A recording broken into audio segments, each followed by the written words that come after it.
इस वीडियो में हम प्रोकैरियोटिक और यूकैरियोटिक सेल्स के बीच की समानता और डिफरेंसेस को समझेंगे। सभी सेल्स या तो प्रोकैरियोटिक या यूकैरियोटिक होती हैं।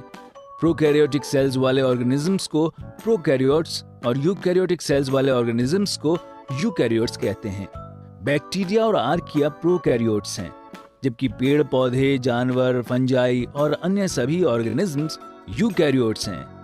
अगर जेनेटिक मटेरियल एक न्यूक्लियर एनवेलप में बंद होता है तो ये एक डेफिनेट न्यूक्लियस बनाता है। इस तरह की सेल्स यूकैरियोटिक सेल्स होती हैं। जबकि प्रोकैरियोटिक सेल्स में कोई न्यूक्लियर मेम्ब्रेन नहीं होती, इसलिए इसमें कोई डेफिनेट न्यूक्लियस भी नहीं होता।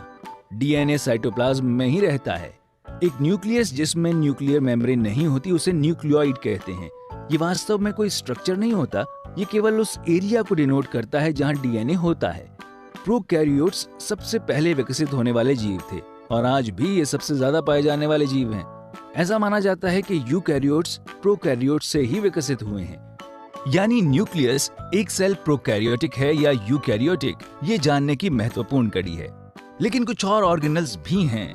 ऑर्गेनल्स साइटोप्लाज्म के अंदर वे छोटे स्ट्रक्चर्स हैं जो स्पेसिफिक कार्य करते हैं, जैसे एनिमल सेल को एनर्जी प्रदान करने वाला माइटोकॉन्ड्रिया। यूकैरियोटिक सेल्स में विभिन्न ऑर्गेनल्स होते हैं, जबकि प्रोकैरियोटिक सेल्स में केवल राइबोसोम्स नामक ऑर्गेनल्स पाए जाते हैं।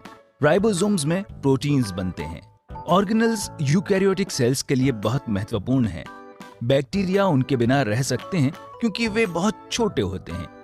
यूकैरियोटिक सेल्स हमारे आंखों से देखे जाने के लिए तो बहुत छोटी होती हैं, लेकिन प्रोकैरियोटिक सेल्स की तुलना में वे काफी बड़ी होती हैं। ऑर्गेनल्स यूकैरियोटिक सेल्स के अंदर होने वाले प्रोसेसेस को व्यवस्थित करने का एक एफिशिएंट तरीका है। विभिन्न ऑर्गेनल्स अलग अलग प्रोसेसेस को पूरा करते हैं। लेकिन बड़ा हमेशा बेहतर होगा ये जरूरी नहीं है। छोटा आकार और सिंप्लिसिटी प्रोकैरियोट्स के लिए एक एडवांटेज है। ये उनकी जीवन शैली को सूट करता है। छोटे होने के कारण इनका सरफेस टू वॉल्यूम रेशियो ज्यादा होता है और इसलिए वे तेजी से बढ़ने के लिए जरूरी अपनी न्यूट्रिशनल नीड्स को आसानी से पूरा कर सकते हैं। तो अब हम जान चुके हैं कि प्रोकैरियोट्स के पास न्यूक्लियस और अधिकांश ऑर्गेनल्स नहीं होते। एक और इंटरेस्टिंग बात यह है कि सभी प्रोकैरियोट्स यूनिसेल्युलर यानी एक कोशिकीय होते हैं। वे उन यूनिसेल्युलर ऑर्गेनिजम्स के रूप में डिफाइन होते हैं जिनमें एक मेम्ब्रेन बाउंड न्यूक्लियस नहीं होता।